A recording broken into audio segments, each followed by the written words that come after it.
Well, the election is over and the American people have talked. We talked to one congresswoman to know what's next in Washington, D.C. on this episode of The Crude Truth.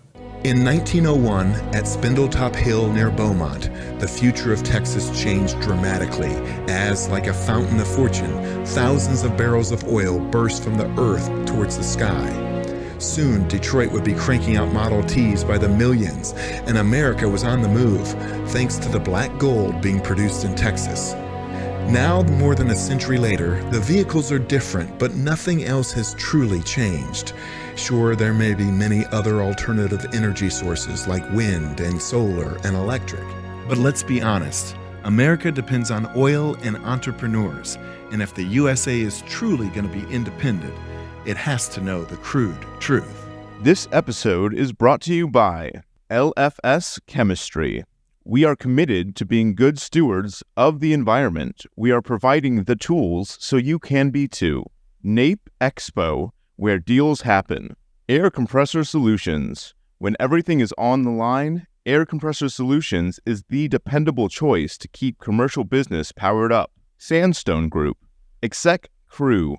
Elevate your network, elevate your knowledge. Texas Star Alliance. Pecos Country Operating. Fueling our future. Well, hello again, and thank you as always for tuning in to another episode of The Crude Truth. Obviously, if you're watching this episode or listening to it, we have survived the election of 2024. And for, I would say, probably even more than half of the country, and some of them probably won't admit it, a lot of people are happy and excited that we're going to see real positive change here in less than 3 months. I just know that for me, it's kind of like winning the Super Bowl. And I'm very excited being somebody in the oil and gas space. Kristy, how are you doing? I'm doing amazing. Thank you for asking. You're welcome. And always excited to have you on. And as you should be. We're pretty honest, too. And we are. And, well, today, as we were talking the other day, getting ready for this episode, that I was just so excited when we had the opportunity. And what a time, because we literally just had the election. And to have on somebody that knows the insides and outs of the political game, but also is there in Washington, D.C. You know, today, our guest, without any further ado, is Congresswoman Victoria Spartz. Congresswoman, how are you? Good. Always great to be in the great state of Texas. I actually always joke Indiana is my favorite state and Texas is my favorite country. I like that. Every time I get these great ideas, I want to make sure that we are more competitive. So I go back and give a hard time to my legislature back in Indiana because, you know, they call us as Texas of the Midwest. But I want to be competitive, being them better than Texas. But you have good people, freedom-loving people. Always love to be here. Well, thank you so much. You mentioned it. You are a U.S. representative for the state of Indiana, and I can't thank you enough. And you are a Republican, and you've been somebody that's been definitely a supporter of the energy sector and the oil and gas space, but also you've just been a true leader.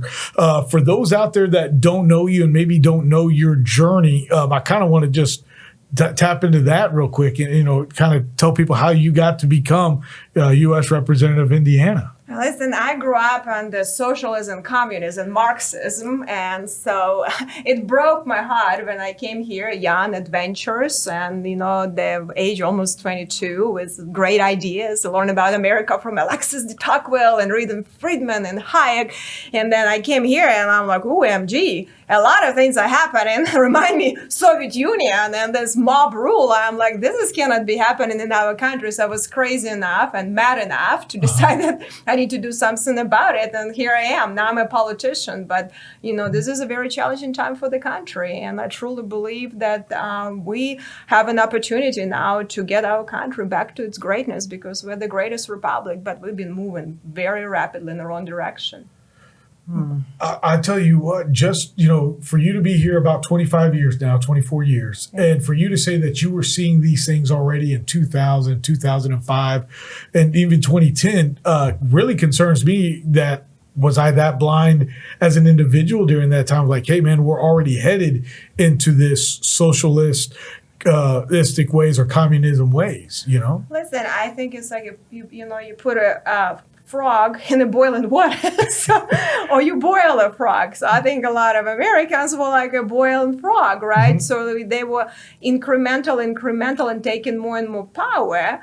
And then I think Obama really made big steps and very rapidly started taking power away. And so that's my observation. So I was like a Tea Party organizer. I started with the movement with a lot of actually older Americans, different generations, a lot of people that I've been in the trenches with. A lot of them are already dead or don't even can go in the trenches, so old. But they were great generations of freedom-loving Americans. And me as a young person getting engaged with them, being part of that really had a lot of influence and impact on me, understanding how important it is to win the battle and then win the war, because this Marxist ideology killed millions of people around the world. And people realize, look at the former Soviet republics, most of them, including Ukraine that I grew up with, that's still fighting for freedom, cannot get it back for over 30 years. So you go through bloodshed to get freedom back, and it's very hard to do it. And a lot of people here don't really think about it, how many people sacrifice for our republic and how important it is not to let it fail, because then you have to go through bloodshed, and we don't want to do that. I think that you just hit that, and I don't know why I'm getting teary-eyed, but I think I'm maybe coming from a different country, seeing us as Americans, we take for granted for what we have. And then so many people come from the country, and then you want to just make, where you come from, but coming here and pouring into this, that's everybody's dream, is to come here. And then you see like little hiccups and stuff that needs to be addressed, and you just went balls to the wall, pardon my French, and made a difference. And that's so powerful to me. Well, that's what America is about. We're not a country of elitism, not a country in DC that somehow they get superior. Actually, most of these people, you wouldn't pay them $10 an hour, okay? If you think they should be running the country, we're in trouble, okay? So the greatness of the country is from bottom up, from all ingenuity, innovation, and this is what, and I think American people have spoken. Okay.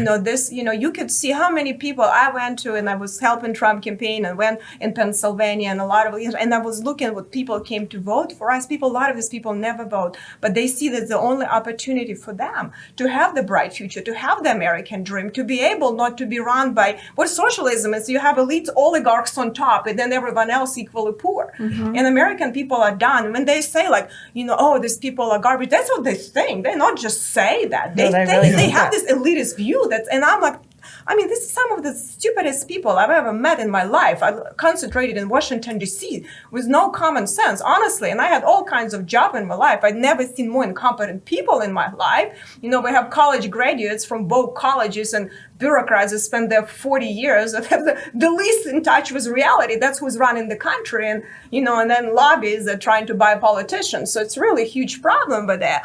But I think when you go back on the ground, you see that I always kind of joke in that, Congress has 12% approval rate in less than president. So we're definitely in trouble. And you see the American people are sick and tired of that, and then send the message to us, and they give us a chance in Republican. I'm very honored they give us a chance, but I told my colleagues I'll only be nice till November. Okay. After November, I'm brutal, because if we screw it up and if we don't deliver, we might not have another chance. Exactly. Let's talk about that.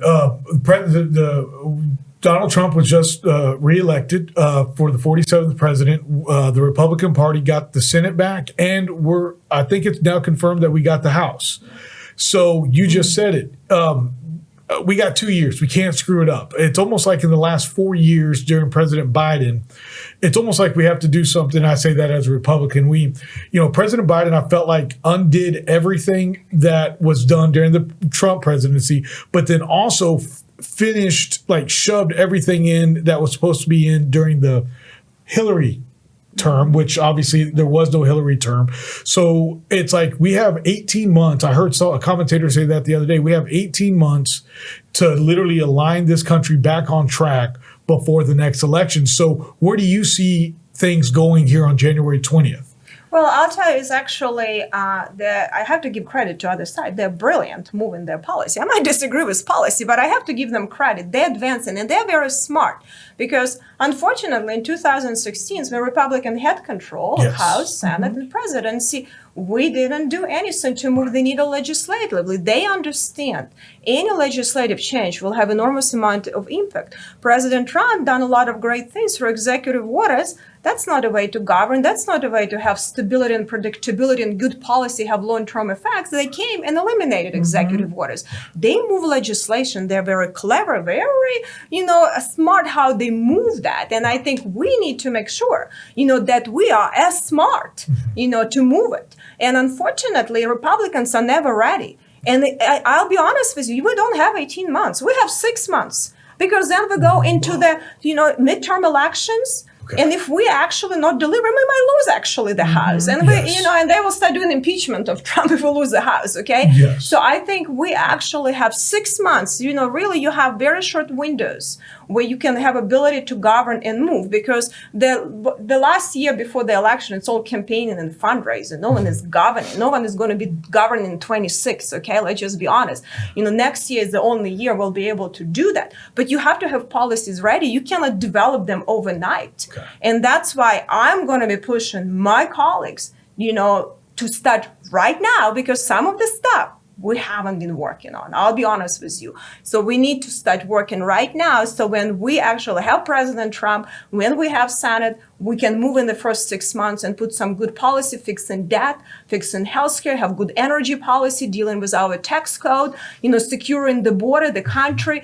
We need to make sure that we have it ready. And when we move reconciliation package that we'll have to, move, unfortunately, we'll have to go through reconciliations because we don't have enough in the Senate. That will have important impact for the country to restore the economy, the growth, and good economic policy to empower more Americans. And I think this is something we have to be quick. Wow. I'm just, I know. There's so much there to unpack. I'll start with the national debt. So many people, and again, national debt impacts the economy, impacts the border, because of all the money that's being created out of nowhere for the border, and things like that. What are some of the ideas that you have, or ways that we can slow down how much debt we're creating every day? Well, listen, I think it's a combination of printing money, creating debt, and really some of the major funds going insolvent within the next 4 to 8 years, which are going to be serious calamity, fiscal calamity looming. And it didn't happen overnight. It's been neglected for 2 decades by Congress. Yes. I think Reagan said, you have 40 years to deal with these problems. Well, guess what? It's passed and Congress even gotten worse. Okay, we didn't deal with it. But the runway is getting very short. And you have to have a plan, because if a crisis hit, the solutions are going to not be very good for the American people. So we need to start working now, because we don't really have time to deal with these issues. And we need to be thoughtful how you reform some of this, programs, how you reform some of the spending. But really, we can just start with just eliminated fraud and abuse, truly corruption in our spending. And we're talking hundreds of billions of dollars sitting in healthcare.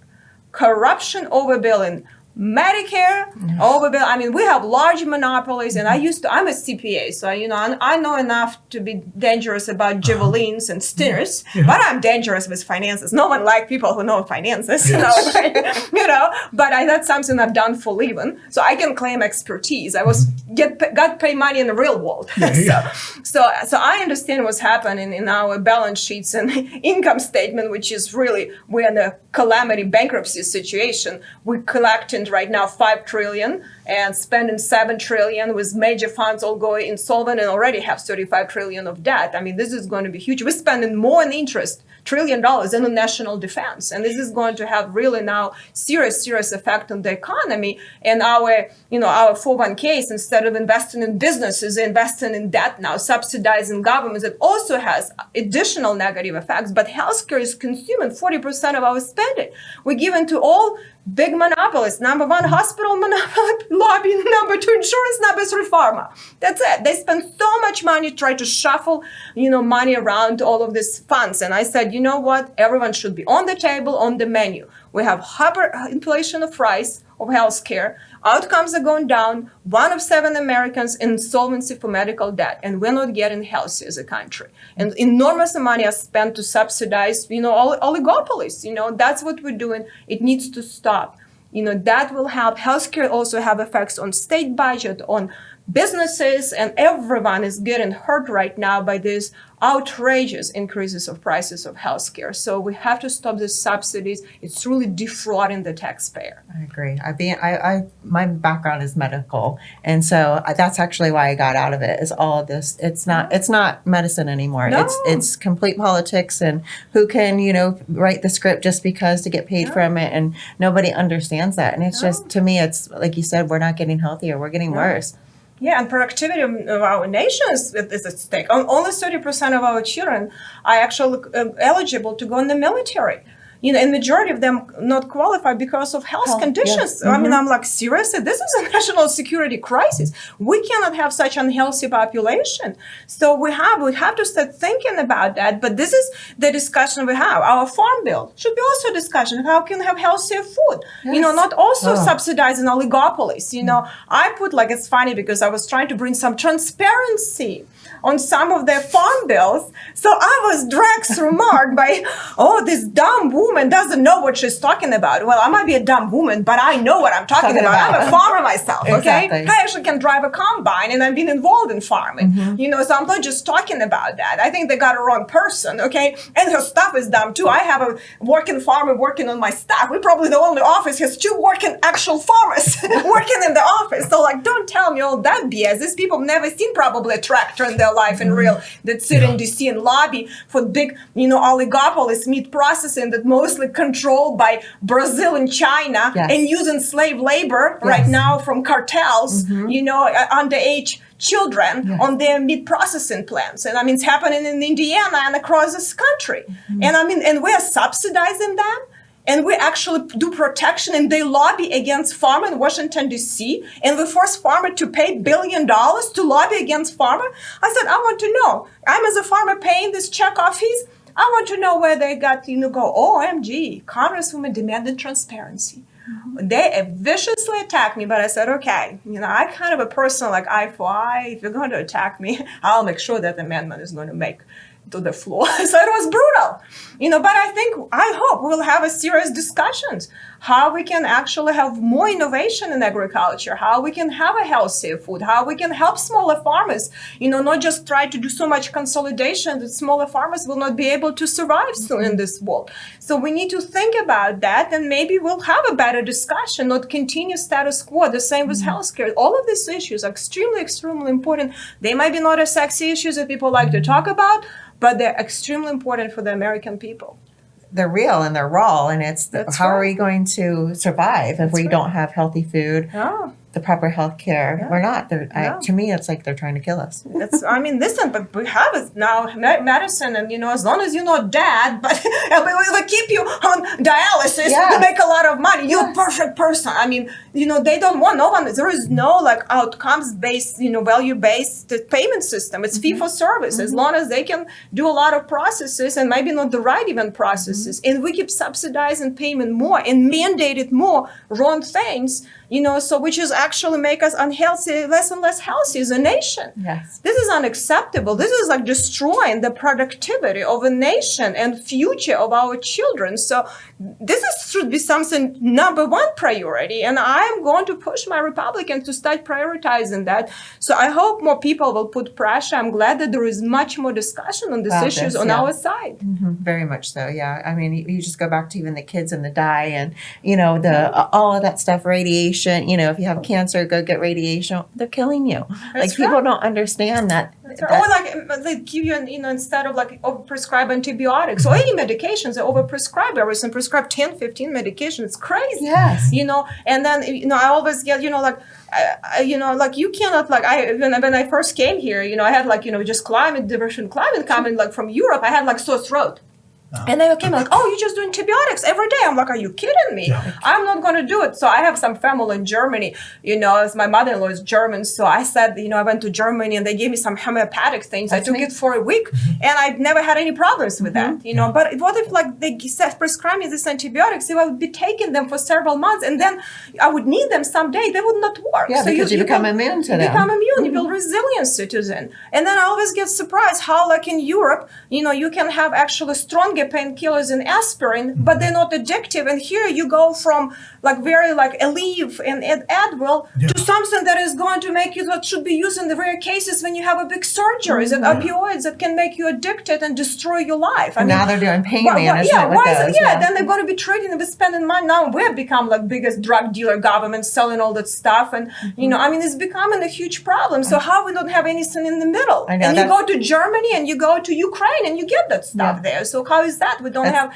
access to so much innovation. I mean, this is strange and this is wrong. It's interesting that you tapped into the drug, dealers. We're so concerned with drugs coming over here, your whatever drugs, but here we are probably the number one drug dealer because of all the opiates that are sold. The money that they make on those is crazy. Yeah, and I think incentivizing doctors, that was, just because we started doctor were evaluating on base, how you feel good on pain and all this. This is really malpractice of government truly killing own people for corruption and greed. And there is no accountability for that because there is so much money lobbied in DC, or like there is so much immunity, we give to different companies that they have no liabilities, even if they harm you. This is crazy. Most other businesses have responsibility and liability. That's what, not regulation, but tort system that protects you from doing something wrong. And if you harm someone, you'll be able to be sued. And they would put a bunch of immunities in so many businesses. It's crazy. You would be shocked when you read that code. I'm like in judiciary committee. I'm like, well, that's pretty clever.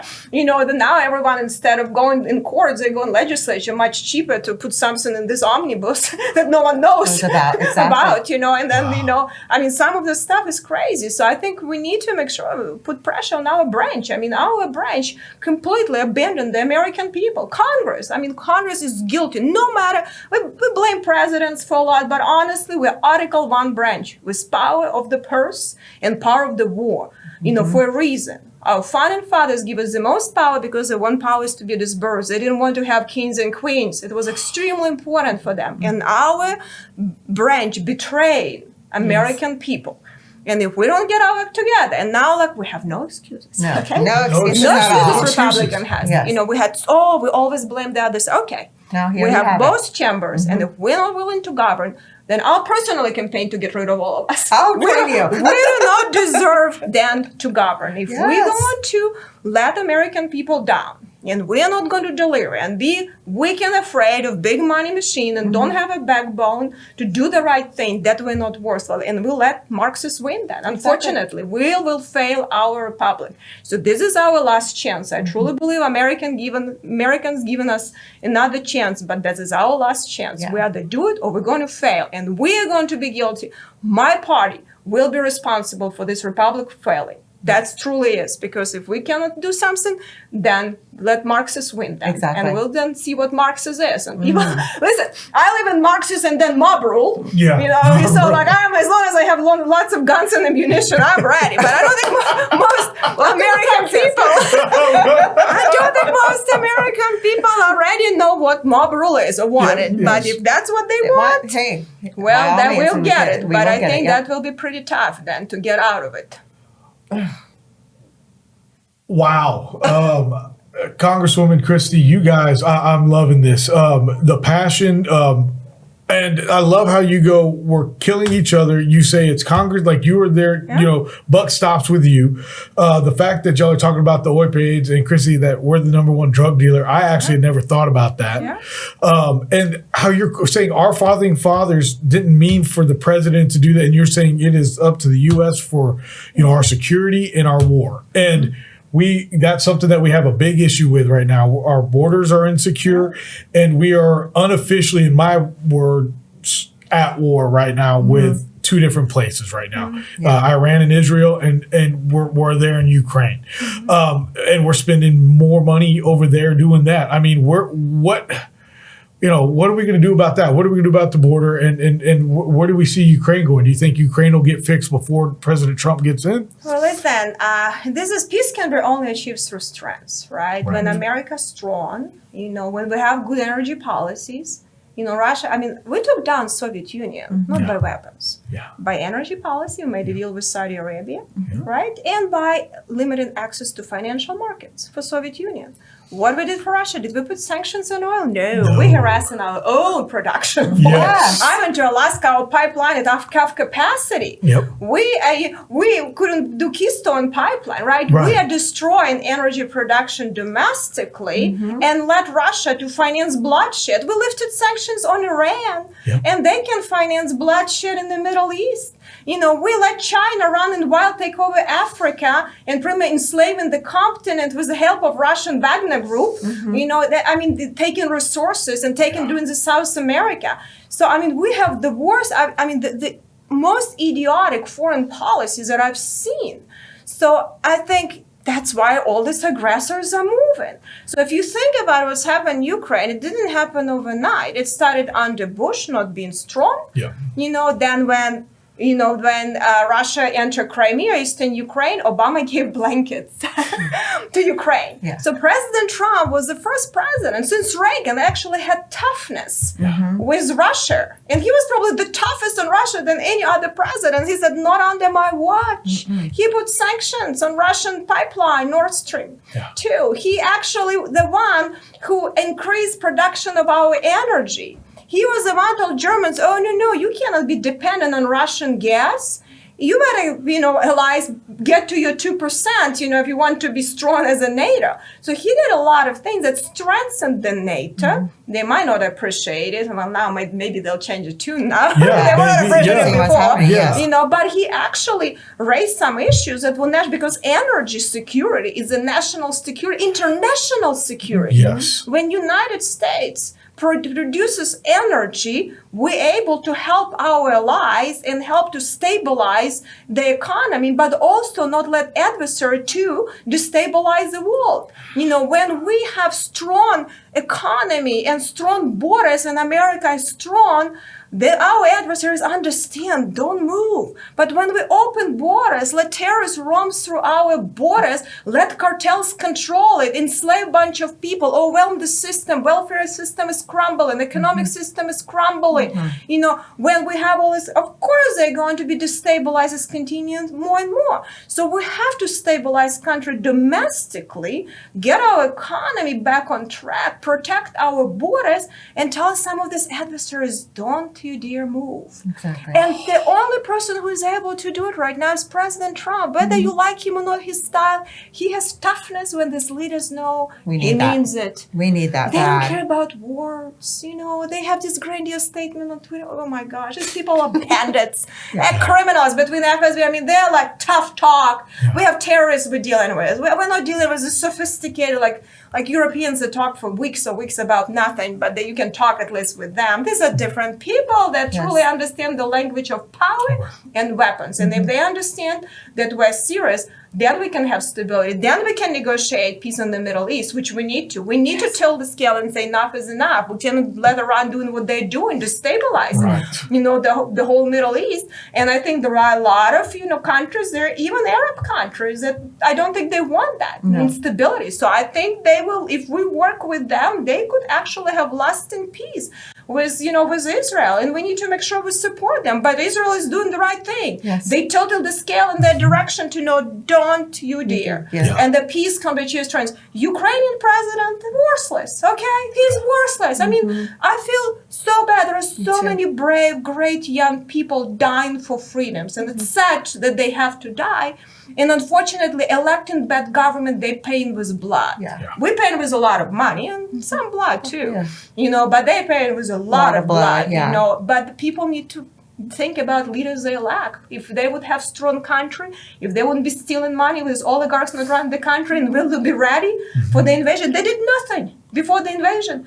Putin wouldn't have moved. If we would have a strong president here, that he would took serious, not what he did in Afghanistan, he's not that dumb. No. Okay, he understands the opportunity when he can move. And he will move as much as he is going to let to be moved. So we'll need to have some toughness and, but this is going to be now these conflicts are very hard to resolve. The longer this war continues, the harder they get to resolve. So it's not going to be something going to be resolved overnight, but at least President Trump can get something that to stop it from escalating. Yes, agree. And that's so exciting for everybody. Everybody. Yeah. I mean, Congresswoman, there's just so much that's going on. And how can you get through to the, I'm going to call you the outsider, I didn't know that you were part of the Tea Party, which here in Texas was very strong at one time. Ted Cruz was part of the Tea Party. And here in Texas, I think it's transformed into something called True Texas. So you're considered an outsider, even in Republicans today. And as we talked about a few things before we started this episode about how, you've got, forces working against you. How do you get the regime or the long-term Congress people to actually take note over this 6 months and do something and, lack of better words, make a real change and make a difference? Well, I said no establishments like to have women who can walk and chew gum at the same time, right? Not for pick jobs. But don't underestimate strong Republican women. We have lots of both parties covered at full speed, so we have to be strong. So, but as a mothers believe in the future of our children, understand how important we're going to. Always say we need to pick our hills to die on, but we take them. Yes. So I used to say 3. At least I say let's just do 1 at least. But I'll tell you, the problems will be solved not in Washington, D.C., but will have to be bottom up. So I think we need to make sure that the movement that elected President Trump and elected really a lot of Republicans with him, that is a Trump movement. Trump movement really elected a lot of these Republicans, and they need to remind them that they're not going to be there forever. And if not governed, they just get rid of them. So that pressure needs to continue, not just celebrate right now and think, oh, we have this hooray, we have all these branches, and continue business as usual, but actually become tougher, more demanding now from Republicans and say, we got you into this power. We put trust in you. You better deliver. Yeah, it's time to not go. messaging bill, not talking points. We don't need to deliver talking points. I'm done. We're fighting China on Fox News. Give me a break. Okay, it's a joke. Okay, they're really scared. Let's put something on X or Twitter. Evil people. I'm like, seriously, it's a joke. Only actions matter. Only results matter. If we're not be able to deliver results, then we're not worthwhile to govern. And we need to be replaced with other people. People need to start thinking and demand accountability from each congressperson, senator that represent them. And if they are not, no matter how they personally give presentation and how they listen, they spend a lot of money to do good presentations and tell the right talking points, okay? This is what the most politicians do, collect a bunch of money and then poll what is polling good, what do you want to hear? A little Necro Tiger now, and you'll hear how great I am. I'm like, no, don't buy that BS. Now make sure that you demand your representative to deliver on issues that they ran on. And we need to make sure that we're not hypocrites, because we're fiscally conservative only when Democrats are in charge. And then suddenly when we're in charge, we forget. So because we have big machine of money that like to get a lot of money from federal government too and bankrupting the country. We'll have a lot of oligarchs there that want to be on both sides. So we need to have enough is enough, and I think that's something will be, also important, that people from ground up put enormous pressure on the Republicans to govern. And if they are going to fail, get rid of them. And people need to send a clear message that we're going to get rid of all of you and just have a clean slate.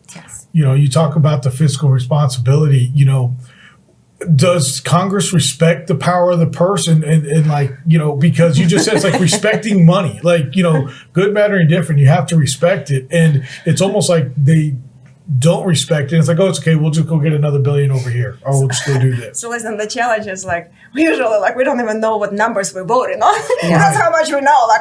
Which number? We usually have variations of numbers. That's how bad it is. We don't have any CPAs in the county working for Congress at all. No one is understanding. No one can put spreadsheet together. Okay, so this is what it is. We completely forgot that is our function.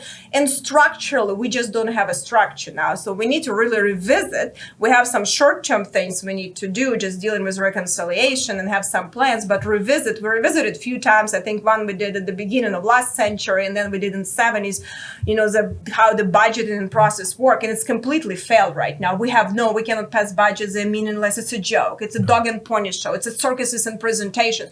Oh, we have debt ceiling coming up. We'll have all of this grandstanding, go to this, and they're going to increase that ceiling. We have no plan to deal with it, okay? So because you cannot do it overnight, change budget. Like, you will going to have all these presentations. We're going to cut all the spend and this and this. We couldn't even cut 1%. COVID inflated spending. That was already, even if you adjust for inflation, it was 30% increase just in 1 year. You know, so we could do nothing. You know, it's a joke because you need to have a plan. You know, you cannot overnight make big changes. You need to, first of all, socialize with people, with your colleagues, with stakeholders, have a plan, make sure it's good. You know, you need to have thoughtful approach to something that's been neglected for such a long time now, and put people, competent people, to help us, because most of people busy with, you know, with campaigning and fundraising, and it's you constantly in the district. It's a very, very difficult job, very demanding. So you don't have time to actually spend as much time personal as you should be spending on governing, and you don't have help. We have a bunch of young college graduates running the country. They have no idea, never had a real job. So we need to put professionals help us pick some big issues and have a serious conversation. Let's move healthcare. Let's start with some issue. Let's move energy policy, not politics. We have a lot of energy politics, but no policy. Let's move this large policy, put it part of reconciliation. That will help to grow the economy and relieve pressure from all of this debt and spending, so we can have more money on spending on the right things, like protecting our border, you know, like protecting our country, and have more innovation in our military. Right now, we don't. You know, we actually need to think through all of this, and our adversaries are doing things that quite advanced too. We shouldn't be underestimating other countries, what they're doing, and they're watching us, you know, so we have to get much better in a lot of things. I think the only good thing, that innovation from private, you know, capital is still so significant in our country, right? We have so much, and we need to see how we can, as a government, not think about it, how we're going to be solving this problem, but how we can help more innovation. I mean, you used to never could imagine that you would have, you know, person can go on a spaceship and have a, you know, I mean, only trillionaires like Russia and the United States could build spaceship. Now billionaires are building them, but it's getting cheaper and cheaper, right? So it's getting cheaper and cheaper. So it become more and more that is actually, we have a lot more innovation and a lot of more interesting things happening, and with AI and other things, which is another conversation we should have, how we can protect people from potential abuses and from data collection, which we were so weak. We were afraid even to put on the House floor that discussions, because big tech is so powerful in Washington, D.C., you know, on a bipartisan basis, not just both parties are afraid of it, you know, but we have to have a serious discussion how we protect the people, have a proper legal framework, but also how we can make sure we don't deter innovations that can be amazing, happen whether it's in healthcare, whether it's, you know, and I mean, a lot of every area could be actually utilizing it already doing AI, but I think the data collection piece, we have to think through that. And that has to be a deliberation discussion. So there are a lot of big issues that Congress has to deliberate, but Congress is doing circuses and presentations and messaging and talking points and all of this fundraising nonstop. I mean, as I said, like, at least we need to govern at least a little bit. Okay, we cannot just have 2 years of next day from election, we start doing campaigning again. Everyone is campaigning nonstop. Structurally, it's very bad for the country, but, you know, we have to do that. And I think that will be job of my party now. And I'm going to, as I said, I'm probably not going to be very nice. I'll have to do some special operations to make Republicans great again. But I'm responsible for my party. I can complain about other side. We're very far apart in a lot of issues, but I'm responsible for my party and leadership of my party, and I'll challenge them. That's why, you know, my establishments of my party probably would never elect me. I truly, people of my party, people on the ground, that's who I owe, you know, and it's a great honor representing them, and kind of shows that, you know what, elitism and money cannot actually, you know, can be overcome by just people. People have still a lot of power in our country. If people wouldn't have power, I wouldn't be someone who crossed the ocean, you know, barely speaking English, you know, and I still have my Yankee accent after 24 years, and coming with one suitcase and adventurous was more of my ideas of greatness and, you know, how great the country is and everything of our republic, and, you know, become, you know, have the honor of representing the American people in the United States Congress. I think this still shows that American dream is still alive, and American people, you know, do have the voice, but we need to, it's less and less available for people. So we have to keep it strong, and we have to be tougher. That was a lot. That's a lot, Congresswoman. Hopefully I don't have a value. Very powerful. Well, you know, as we kind of wrap up here, if you will, and that was so amazing what you just said, and powerful, and you're taking ownership. So I love you. Like, I'm responsible for my part. And I think that's awesome. But as we wrap up here, you know, is there anything you want to, you know, say to your constituents or just the American people out there on where you hope we go, or what you hope to do, or where you see us going, you know, just, you know, in a minute, you know, if anything else, the floor is yours, Congresswoman. Well, listen, I just want to say, I want people not to get discouraged when people are upset. I think this election showed that people have the power. We're still, you know, the government for the people, by the people. Don't let somebody believe you otherwise. As an American, we have different ideas how we want to pursue happiness, which is good. Otherwise, we'll be competing for the same thing. We have all different skills, desires, and that is what really, you know, our country is about. You know, it's about equality of rights. You know, and then you can pursue whatever you want, but nobody is going to tell you what to do. And this elitism, and this is what superiority that they try to build in DC is not accepted by American people. So we can see that people, you know, stood up and say, no, enough is enough. We are not going to tolerate that. We need to get country back on track. So I think it's a very positive thing, you know, and I think our republic is getting back in the right direction, and people understand, oh, this is crazy. So, you know, I know everyone wants to drink champagne on the beach, I too, but at some point, like, people are like, oh, wow, we need to wake up. So it just shows that, you know, so I really believe the great times for our, you know, country are going to be ahead of us. We just need to make sure that we stay on my party. Yes. I would encourage just not let Republicans fail the American people, because there are so many powers. They're going to move a lot of my colleagues in the wrong direction. There is so much pressure in Washington, D.C. not to do the right thing. You know, I always say there is no lobby for the people there. We are the only lobby. And we have to remind people that represent who they represent. You know, I know that they all are about money, position, leadership, and this, but they need to remember that people spoken, and that's who elected them. You know, and we need to remind that. So I think that is something very important, because this is going to be very important year. This is next year will be extremely important. And I think if Republicans don't deliver the right thing, we might not have the House in 2 years. People will get really pissed off at us, rightly so. So I think I would encourage people to be involved and not get discouraged, because as an American, this is an amazing thing to be an American. You know, as someone who naturalized Americans, it came here. So I have a lot of appreciation being Americans. I hope a lot of Americans have that appreciation, that you are powerful as an individual and you don't have anyone superior to you. That is a very powerful thing that was our country was built on. We don't have this class and elites and somebody has to be. No, we don't have that. People don't believe of successors and all these. People don't like that. And that is very powerful. So I have, you know, great admiration for our republic, for resiliency of our Republican Constitution, and great hopes, because people have spoken and we made a difference. Yes. Oh, that was powerful. Wow. It makes me tears up. It's okay. You made me tear up a lot. This is, Wow.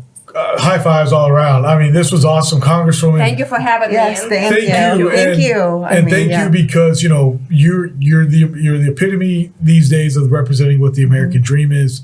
I can only do my best to fight to continue it being, you know, and then we all can only continue that. You know, whether we were born here or not, people are dying literally to get here. And I just, you know, for everybody out there, you know, Congresswoman Victoria Spartz, please, you know, if you, I'm going to go ahead and say this, and I've never said this. Send her, you know, donate for the next 4 years with her. I've never said something like that on my show with anybody. But this woman is just amazing. The power in this room right now, and to our listeners out there, it's awesome. We are blessed as Americans, no matter who won. But again, we are all bright-eyed and bushy-tailed and excited for the next year. And we have a year, America, to get this going and get it right. And that's the crude truth. Victoria, Kristy, thank y'all so much. Thank you all. And we'll see you again on another episode of The Crude Truth. Again, The Crude Truth would like to thank today's sponsors: LFS Chemistry, NAPE Expo, Air Compressor Solutions, Sandstone Group, Exec Crew, Texas Star Alliance, Pecos Country Operating, and Real News Communication Network. The easiest way to start your own podcast and TV show? Real News Communications Network. Stand out from your competition. Produce streams of high-quality social media content. Become a thought leader in your industry. With RNCN, you get to be the host. We handle everything else. Tour one of our 3 locations in Dallas, Fort Worth, and the Colony. Call 972-402-6333 or visit launchashow.com to find out more.